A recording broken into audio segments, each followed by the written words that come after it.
I spent 7 years building that agency's reputation, brick by brick. But when the CEO's niece decided viral meant bankrupting a major client, I stepped in. They fired me for insubordination on a Tuesday. By the following Monday, I'd started a revolution that left their office empty and their phones ringing off the hook. Before I tell you how the empire crumbled, tell me where you are watching from today and what's the temperature. I'm writing this with a cold drink in hand, savoring the memory of the look on Charles's face. The conference room smelled like stale coffee and Amy's overwhelming vanilla perfume. It was 10:00 a.m. on a Tuesday, usually the time we reviewed the weekly metrics, but today was different. Today was Amy's vision board meeting. Amy, the 23-year-old niece of our CEO, Charles, had been appointed Director of Vision 3 weeks ago. Nobody knew what that title actually meant, but we knew it came with a corner office and a salary that eclipsed mine.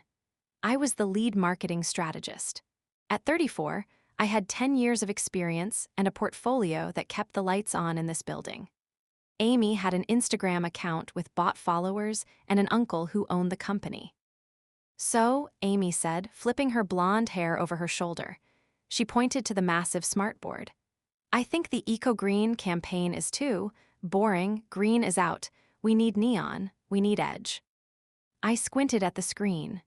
She had taken the proposal for our biggest client, a sustainable forestry nonprofit, and overlaid it with flashing pink gifs and a slogan that read, "Trees are dope, let's smoke 'em." The room went dead silent. My team, 3 brilliant junior strategists and a copywriter, looked at the table, terrified to make eye contact. They knew better than to speak. Charles was sitting at the head of the table, scrolling on his phone, barely paying attention. "Amy," I said, keeping my voice level, "that's a forestry preservation group. The slogan implies drug use. We can't legally or ethically pitch that. We will lose the account immediately." Amy's smile faltered. She looked at Charles. "Uncle Charles, Sophia is being negative again. She's stifling my creative flow." Charles looked up, annoyed that he had to participate. "Sophia, let's keep an open mind. Amy represents the youth demographic. Maybe we should trust her instincts." "It's not about instincts, Charles," I said, tapping my pen on my notebook. "It's about the contract. Clause 4.2 specifically prohibits controversial imagery. If we present this, we breach the contract. They can sue us for negligence." I stood up and walked to the board. I didn't yell. I didn't insult her. I simply picked up the digital stylus and circled the slogan. "This," I said firmly, "is a liability. We are scraping it. We stick to the strategy I approved last week." Amy's face turned a shade of red that matched her neon graphics. She didn't say a word. She just grabbed her laptop, slammed it shut with a crack that echoed like a gunshot, and marched out of the room. Charles stared at me. His eyes were cold, devoid of the warmth he used to show when I won him industry awards. "You really shouldn't have done that, Sophia," he said softly. "I just saved us a lawsuit, Charles," I replied. "You embarrassed family," he countered. He stood up and followed his niece, leaving me alone with a team that looked like they had just witnessed a car crash. 2 hours later, at exactly 12:15 p.m., the email came through. Subject: mandatory HR meeting. I knew what it was before I even opened it. I looked around the open plan office. The hum of productivity felt fake now. I saw my team working diligently on the real eco-green campaign, ignoring the neon disaster Amy had proposed. I wanted to warn them, but I couldn't. I walked into Charles's office. He didn't even have the decency to have HR present. It was just him and Amy, who was sitting in the corner chair, scrolling on her phone with a smirk playing on her lips. "Sit down, Sophia," Charles said. He didn't look up from his desk. "I prefer to stand," I said. My heart was hammering against my ribs, but I kept my posture rigid. "We're letting you go," Charles said, finally looking at me. He pushed a white envelope across the mahogany desk. "Effective immediately. We're restructuring the strategy department to align with a more modern vision." "Modern vision?" I laughed, a short, sharp sound. You mean the vision that almost got us sued this morning? Insubordination isn't a trait we value here, Amy chimed in, not looking up from her screen. We need team players, not bullies. The audacity took my breath away. I have increased this agency's revenue by 40% in 3 years, Charles. You're firing me because I told your niece she couldn't use a drug reference for a nonprofit. It's an at-will state, Sophia, Charles said, his voice hardening. This is your severance, 2 weeks, standard, security is W. Aiding outside to escort you, you have 10 minutes to collect your personal effects. Do not touch the computer. I looked at the envelope. 2 weeks. 7 years of late nights, missed birthdays, and saving their skins, all worth 2 weeks of pay. You're making a mistake, I said quietly. The only mistake, Charles said, leaning back in his expensive leather chair, was thinking you were irreplaceable. I turned around and walked out. The walk back to my desk was the longest of my life. A security guard named Paul, a man I had bought coffee for every Christmas for 5 years, was standing there. He looked down at his shoes, ashamed. I'm sorry, Ms. Brown, Paul whispered. Orders. It's okay, Paul, I said. I grabbed my purse, my framed photo of my dog, and my cactus. I didn't look at my team. I couldn't bear to see the panic in their eyes. I could feel Amy watching from the glass doorway of Charles's office. I walked to the elevator, the box light in my hands but heavy on my heart. As the doors slid shut, cutting off the view of the empire I helped build, I didn't cry. I felt something else entirely. I felt cold. My apartment was too quiet. It was 1:30 p.m. on a workday, a time when I should have been on a conference call or analyzing click-through rates. Instead, I was standing in my kitchen, staring at the humming refrigerator. I placed the box on the counter. The cactus looked pathetic sitting there next to my toaster. The shock was a physical weight pressing down on my chest. I sat on a bar stool and pulled out my phone. My instinct was to check my work email to make sure the handoff notes were sent. Then I remembered. They had cut access before I even left the building. I went to LinkedIn. My profile still said lead strategist. I felt like a fraud. I expected my phone to blow up. I had close relationships with my team. We went to happy hours. I mentored them. Surely, one of them would text me to ask what happened or to say goodbye. I waited. 2:00 p.m., nothing. 3:00 p.m., nothing. At 4:00 p.m., I finally got a text from Sarah, my junior copywriter. Sarah, I'm so sorry, Sophia. Charles called an emergency meeting. He said you were fired for gross misconduct and stealing data. He said if anyone talks to you, they'll be terminated immediately. He's monitoring our Slack and emails. I stared at the screen, stealing data. My blood ran cold. It wasn't just a firing. It was a smear campaign. Charles wasn't just removing me, he was destroying my reputation to cover his tracks. If he told the team I was a thief, he would tell the clients the same thing to explain my sudden absence. I felt a wave of nausea. In the corporate world, a rumor like that was a death sentence. I wouldn't just be unemployed, I would be unemployable. I walked over to the window and looked out at the city skyline. The shock was fading, replaced by a sharp, jagged clarity. Charles thought he had won. He thought he could silence me with fear and lies. He thought because he had the money and the lawyers, I would just fade away. I went back to the counter and picked up the severance envelope. I didn't open it. I knew what was inside, a check attached to a release form filled with non-disclosure agreements. I tossed the envelope into the trash. Okay, Charles, I whispered to the empty room. You want a war. Let's see how your modern vision handles a historic defeat. I wasn't going to cry. I was going to make a phone call. The knock on my door came the next morning at 8:15 a.m. It was a courier, a young man chewing gum with a bored expression, holding a thick envelope marked urgent, legal correspondence. I signed for it, my handwriting shaky. The caffeine from my third cup of coffee was doing nothing to settle my nerves. It was only making the anxiety vibrate at a higher frequency. I took the envelope to the kitchen table, my new command center, and sliced it open. It wasn't just the severance paperwork I had thrown away yesterday.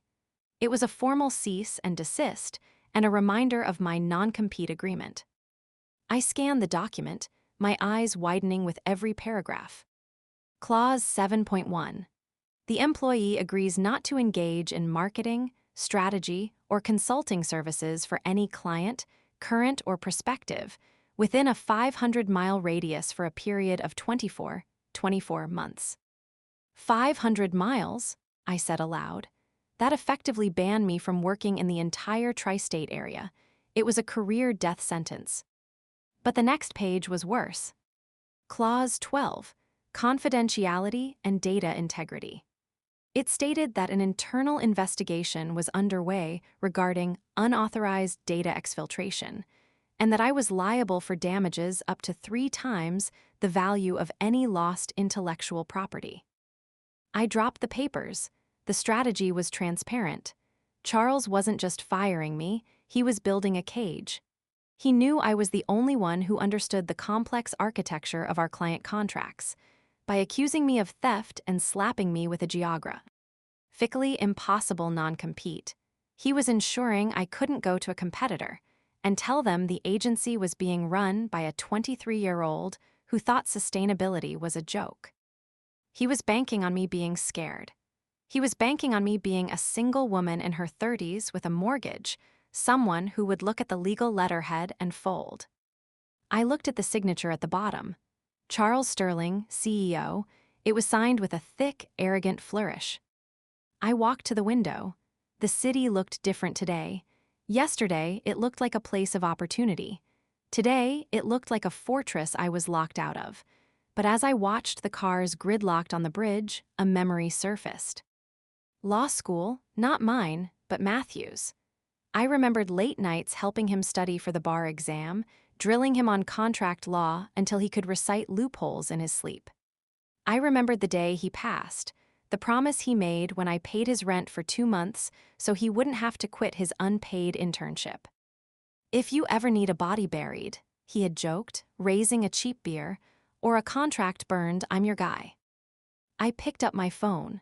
I hadn't spoken to Matthew in 3 years, not since he became a partner at a high-end firm in the financial district. I dialed, it rang twice. Matthew Jones, a sharp, impatient voice answered. It's Sophia, I said. I need to cash in the chip. There was a pause, then the tone shifted instantly. Where are you? I met Matthew at a small, dimly lit bistro 40 minutes later. It was 10:00 a.m., but the place was empty except for a barista wiping down counters. Matthew walked in wearing a suit that probably cost more than my car. He looked older, sharper, the softness of his student days replaced by the hardened edge of a corporate litigator. He didn't hug me. He sat down, placed his phone face down on the table, and looked me in the eye. Talk, he said. I laid it all out. The red pen incident, the escort out of the building, the smear campaign about the data theft, the 500-mile non-compete. Matthew listened without blinking. He didn't interrupt. He just tapped his finger rhythmically on the table. When I pushed the legal threat across the table, he picked it up, scanned it for fewer than 30 seconds, and then laughed. It's garbage, he said, tossing it back. The 500-mile radius is unenforceable. No judge in this state will uphold a restriction that prevents you from earning a living in your primary field over that distance. It's a scare tactic, Sophia, a bluff. It worked, I admitted, my hands wrapped around a warm mug of tea. I'm scared, Matt. They're telling my team I stole data. If they tell the clients that. Defamation, Matthew said, his eyes narrowing. That's harder to prove unless we have a paper trail. But the accusation of data theft is interesting. Why that? Why not just performance issues? I don't know. Charles is paranoid. No, Matthew corrected me. Charles is calculating. You don't accuse a senior executive of data theft unless you need to explain why data is missing or altered. They're setting you up as the fall guy for something that's already happened. I frowned, but nothing happened. The books were clean. The campaigns were running smoothly. Were they? Matthew leaned in. Think, Sophia, you're the strategist. You look at the big picture. Was there any anomaly recently? Any system glitch? Any account that didn't balance? I thought back. The last few weeks had been chaotic since Amy joined. She insisted on streamlining access. She had fired the old IT director and brought in a third-party vendor she knew from college. Amy switched the server access last week, I murmured. She said the old system was too clunky. We had a blackout for 6 hours on Thursday. She blamed the vendor. Matthew's smile was predatory. A blackout, and now you're fired and accused of stealing data. Sophia, they aren't worried about you correcting a poster. They're worried you're going to find out what they lost during that blackout. He pulled a notepad from his pocket. Did you keep anything? A laptop, a phone? They took everything, I said. They even watched me pack my box. Cloud access.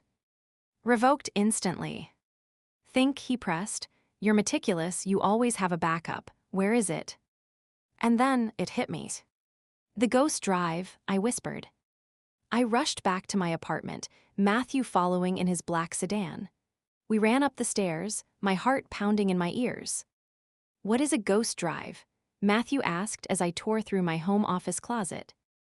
It's not an official term, I explained, shoving aside boxes of winter coats. It's a localized backup drive.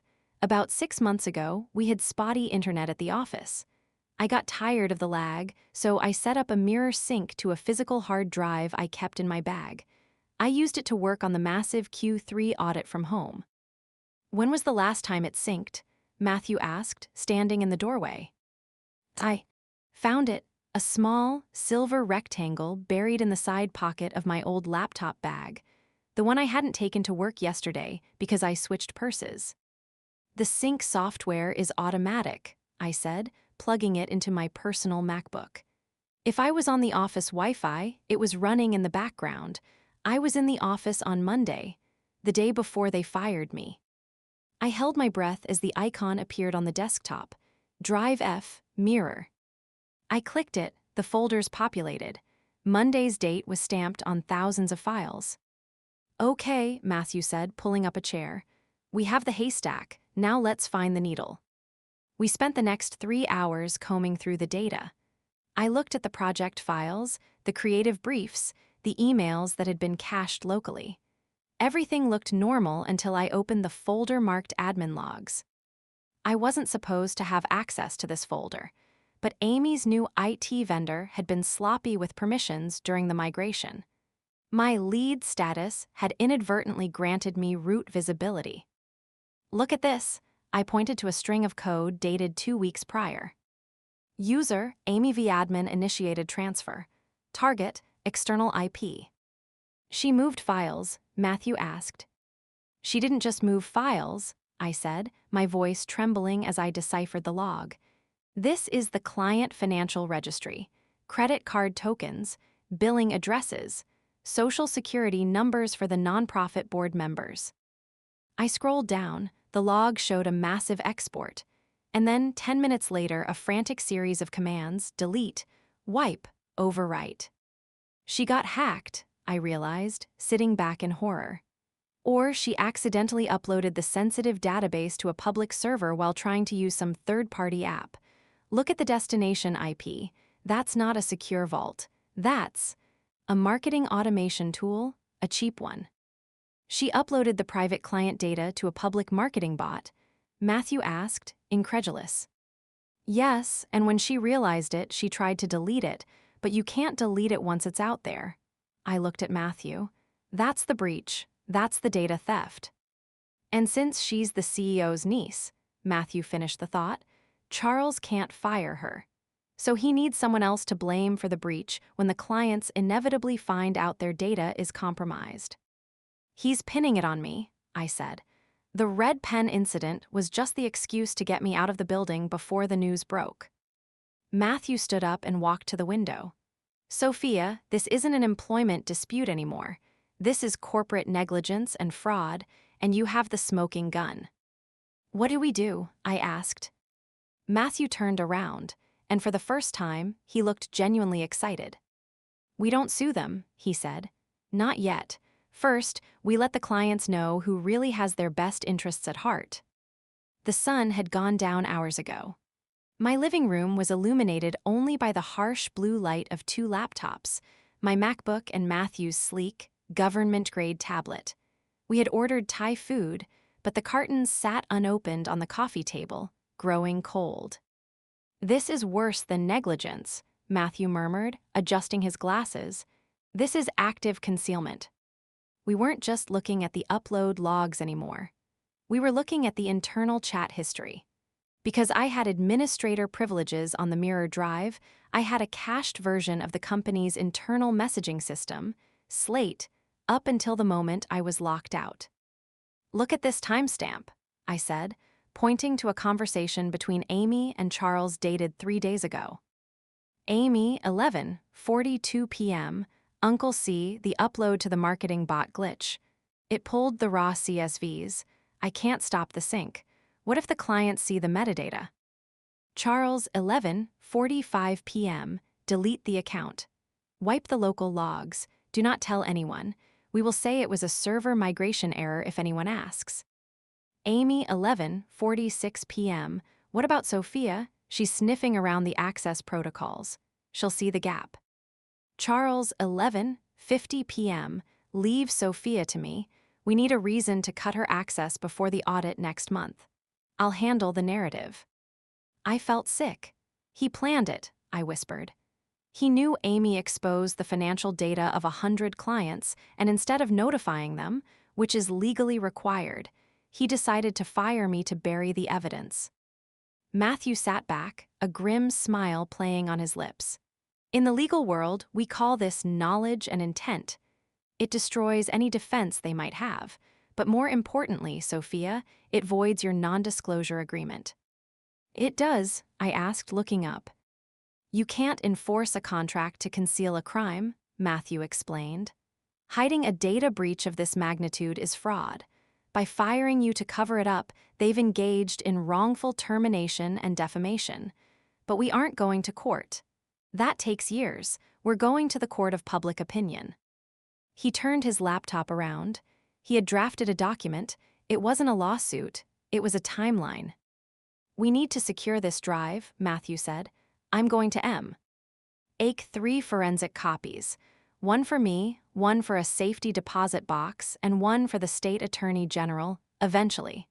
But first, we use it to clear your name. How? We don't leak the data, Matthew said firmly. That makes us criminals. We leak the fact that the data is compromised. We warn the victims.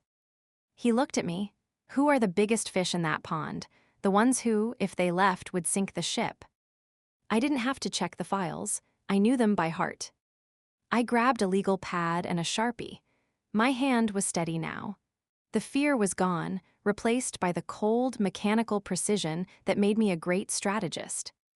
There are 3 whales, I said, writing the names in bold, and about 90 mid-tier clients who follow the whales. I tapped the first name, the Green Earth Initiative. This is the nonprofit Amy insulted with the drug slogan. They contribute 30% of the agency's annual revenue. Their CEO, Alina, trusts me. She's a grandmother, very conservative, very protective of her donors. I tapped the second name, Vanguard Tech, financial software. If they find out their billing data was uploaded to an insecure public server, they won't just leave, they'll sue Charles into the ground. I tapped the third, Lux Hotels. Global chain, image is everything, they hate scandal. Okay, Matthew said, reviewing the list. Here is the play. You are not soliciting business. You are not asking for a job. If you do that, you violate the non-compete, even if it is flimsy. We need to be cleaner than them. So what am I doing? You are performing a moral duty, Matthew said, standing up and pacing the small room. You are reaching out to former professional contacts to warn them of a specific security vulnerability you discovered. You are the whistleblower. You tell them, I was terminated shortly after discovering this breach, and I am concerned for the safety of your data. That's it. That's it, Matthew nodded. You don't mention Amy, you don't mention the red pen incident, you just present the security risk. The clients will connect the dots themselves. They'll call Charles, Charles will lie, and then I show them the logs, I asked. No, Matthew grinned. Then you tell them to ask Charles for the audit logs of the transfer on the 14th. When Charles refuses or claims they are lost, they will know you are telling the truth. It was brilliant. It was a trap that required Charles to be honest to escape, and we both knew Charles was incapable of that. I can't email them, I said. Charles is monitoring my old accounts, and if I email from a personal address, it might go to spam or look suspicious. No emails, Matthew agreed. Old school, face-to-face. Can you get to Alina? I looked at the clock. It was nearly midnight. Alina swims at the downtown athletic club every morning at 6:00 a.m., I said. I used to meet her there for smoothies to discuss quarterly goals. Then you better get some sleep, Matthew said, packing up his briefcase. You have a swimming date. The chlorine smell of the athletic club hit me as soon as I walked onto the pool deck. It was 6:15 a.m. The air was humid and echoed with the rhythmic splashing of swimmers. I saw her in lane 4, Alina. Her stroke was slow but relentless. I sat on the bench near the shallow end, wearing my business casual coat, clutching a folder. I felt out of place among the towels and goggles, but I waited. 10 minutes later, Alina surfaced. She pulled off her cap, shaking out her gray hair, and spotted me. Her expression shifted from confusion to concern. She climbed out of the ladder, wrapping a towel around herself. Sophia, she asked, dripping wet. I heard, I got an email from Charles yesterday. He said you were let go for ethical violations. I didn't believe it, but I didn't violate any ethics, Alina, I said, my voice low. But I can't talk about my termination. I'm not here for that. Then why are you here? She sat next to me, shivering slightly.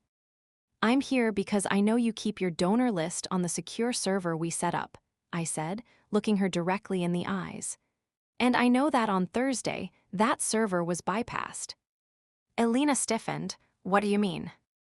I mean that your donor names, addresses, and credit card tokens were uploaded to a public marketing bot by a junior administrator. I lied smoothly. Technically, Amy was a director, but she had the skills of a junior. I discovered the breach.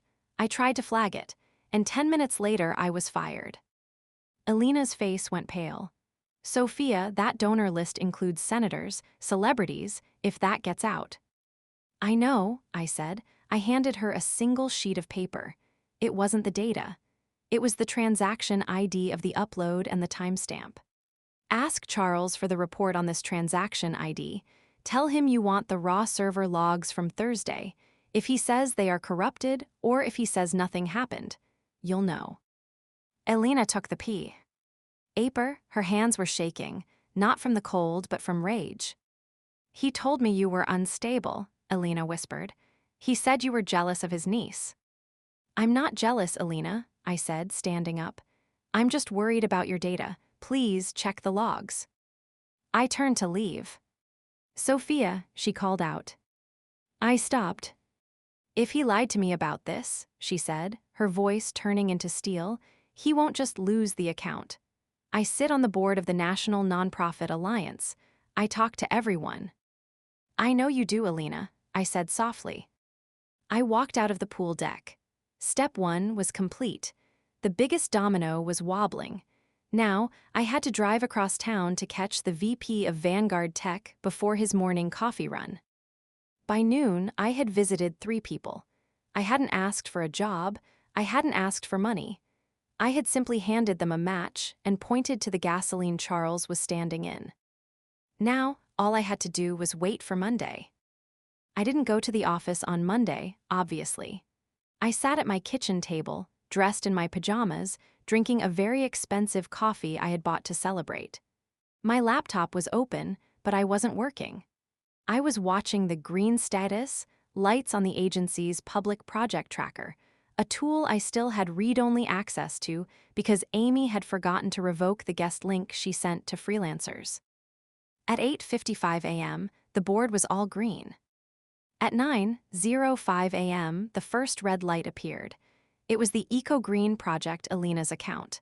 Status changed to ON hold client review. At 9:15 a.m., the phone in my apartment rang. It was Sarah, whispering from the supply closet. "Sophia," she hissed, her voice trembling. "What is going on?" "Tell me, Sarah," I said, leaning back. "Alina is here, in the lobby. She brought her own IT guy. She's screaming at the receptionist that she wants to see the server logs physically. Charles is hiding in his office." "Good," I said. "It's not just her," Sarah continued.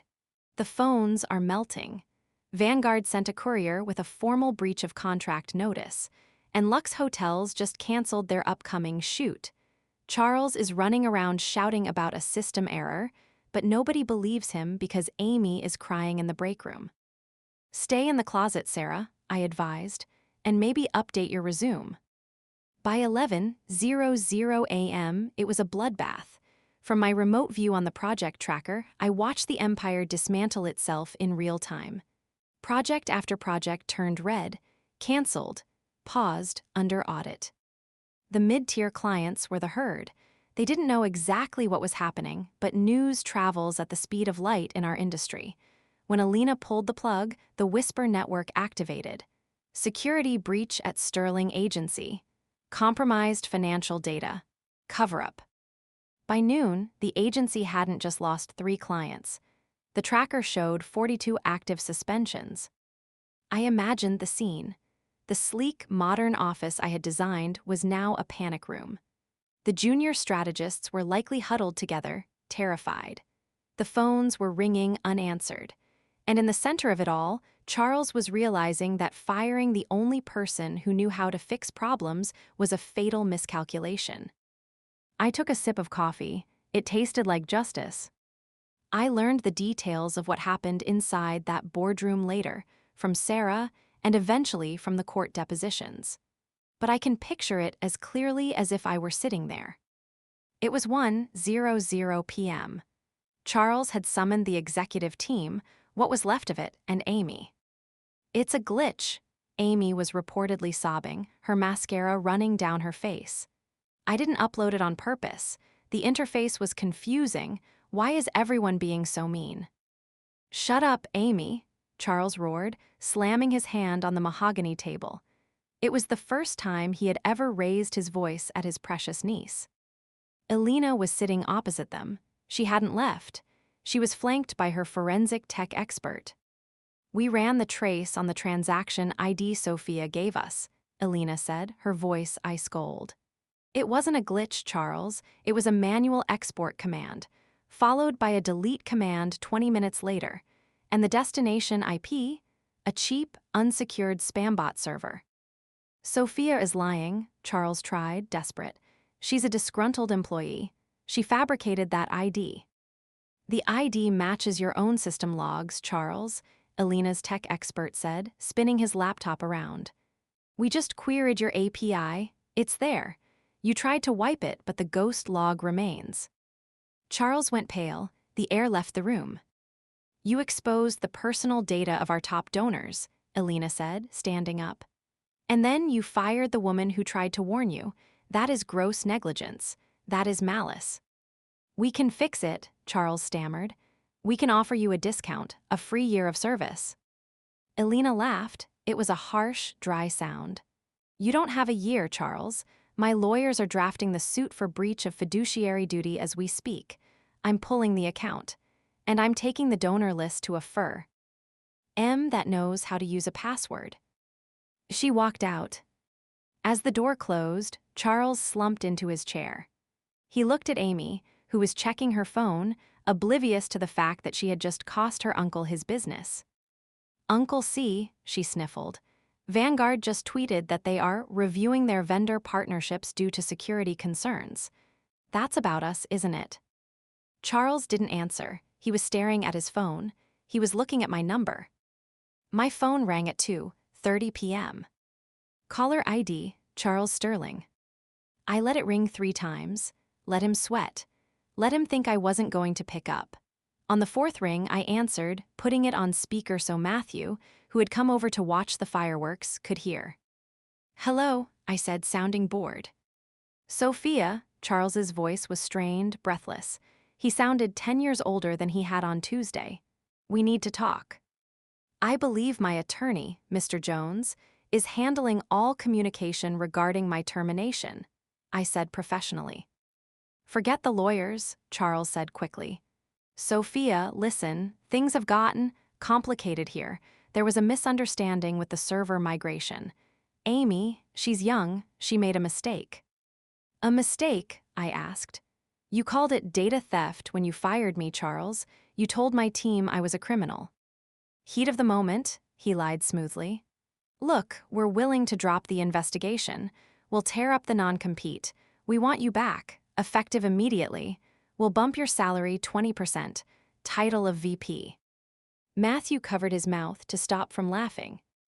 "You want me to come back," I repeated, "to fix the breach Amy caused, to call Alina and beg her to return."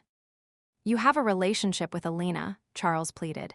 "If you tell her it's fixed, she'll listen. We need you, Sophia. The team needs you." "The team needed me on Tuesday," I said, my voice dropping the act. "When you had security march me out like a felon." 50% raise, Charles offered, and a signing bonus. "Just come in today, please." I looked at Matthew. He shook his head.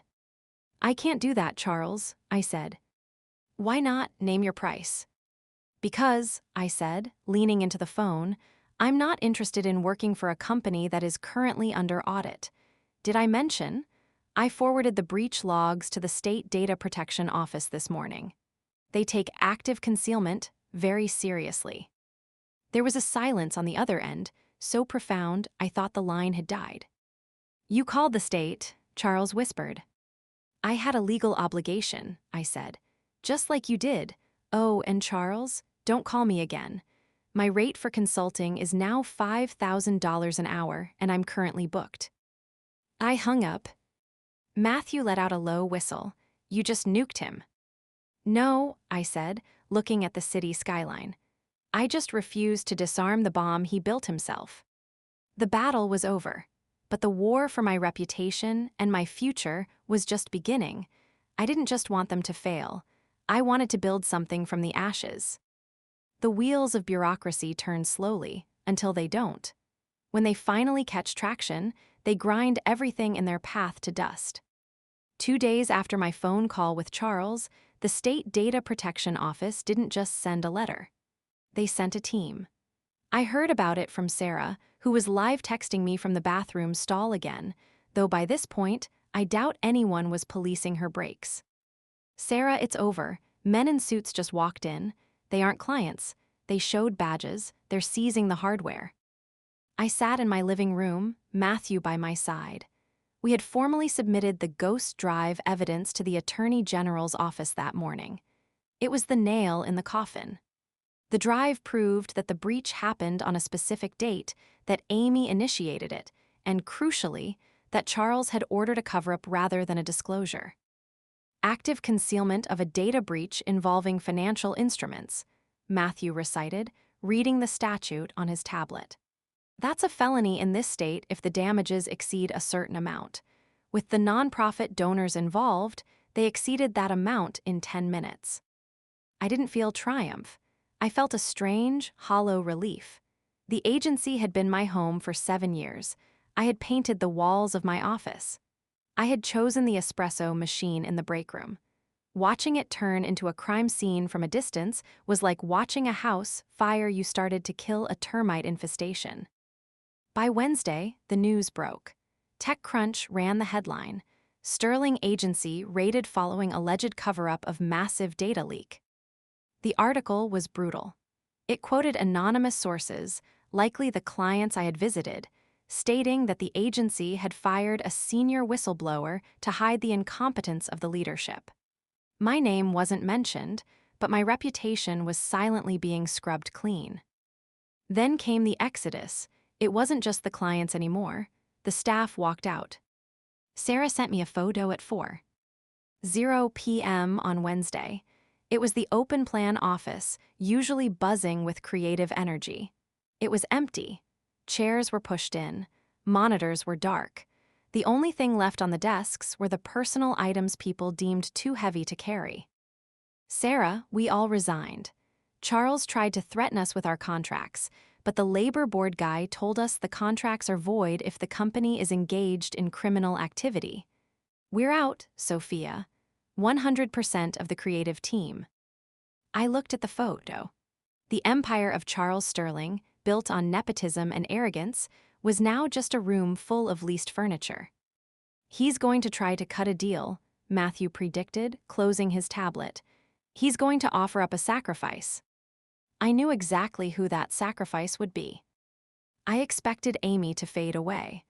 I expected her to take her trust fund and go on a long vacation to Bali while the lawyers cleaned up her mess.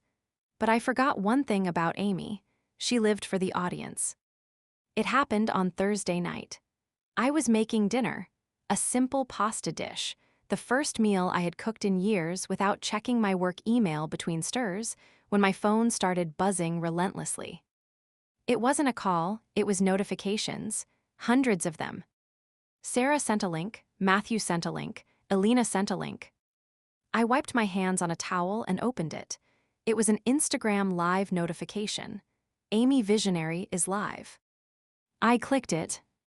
Amy was sitting in her car, the interior dark except for the dashboard lights. She looked unraveled. Her perfect hair was messy, her makeup smeared. She was crying, but it was that angry, frantic crying of someone who believes they are the victim. "They're lying about me," she screamed into the phone camera. The viewer count was climbing rapidly, 4,000, 5,000, 10,000. People love a train wreck. "My Uncle Charles told me to do it," she sobbed. "He told me to cut corners on the server costs. He said, 'Amy, just use the free automation tool, nobody will notice.' I didn't know it was public, and when it happened, he made me delete the logs." My jaw dropped. She wasn't just venting, she was confessing. She was giving the prosecutors everything they needed, live on the internet. "He told me he was going to pin it on Sophia," Amy continued, her voice rising to a shriek. "He said, 'We'll fire the old hag and say she stole the data.' He wrote the email. I have the screenshots. I'm not going to jail for him. He's the CEO, it's his fault." She held up another phone to the camera, scrolling through text messages. Even with the glare, I could see Charles's name.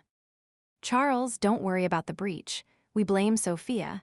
Just keep your mouth shut." "Screenshots," Matthew whispered, appearing behind me.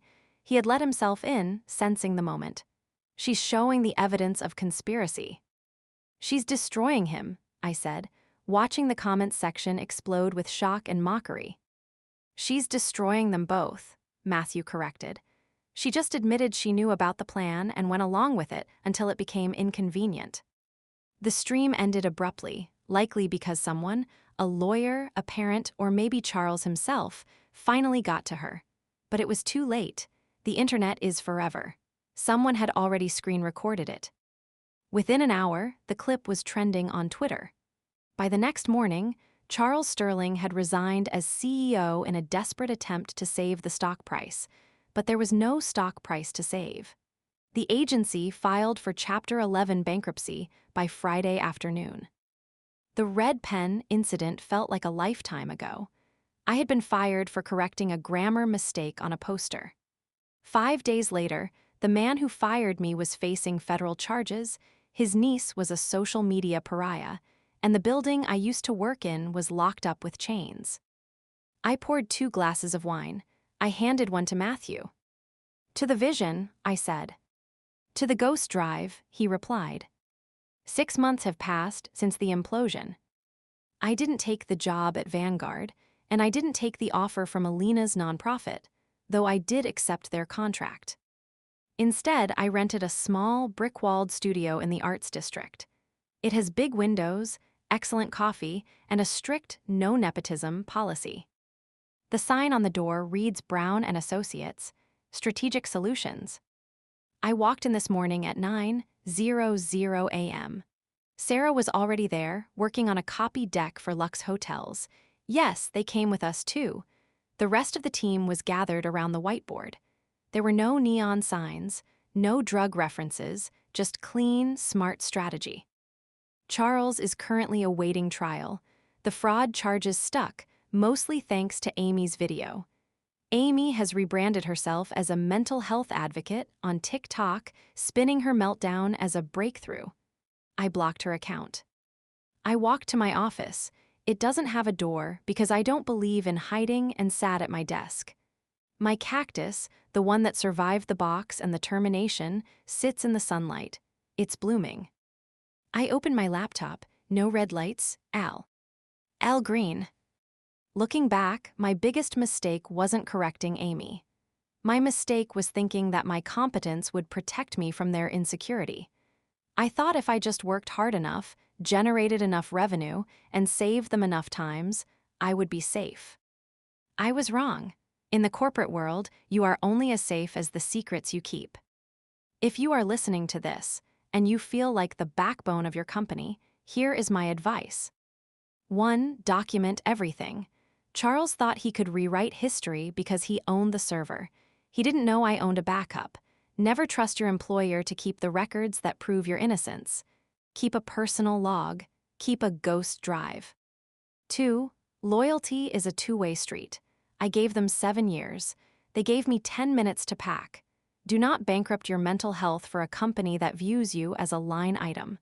The moment they ask you to compromise your ethics, start planning your exit. 3. Don't fear the firing. They wanted to bury me. They wanted to make me unhireable. Instead, they pushed me to build something better. Sometimes, getting kicked out of the nest is the only way to realize you can fly. I'm Sophia Brown. I used to be an employee. Now I'm the CEO, and in my company we use red pens.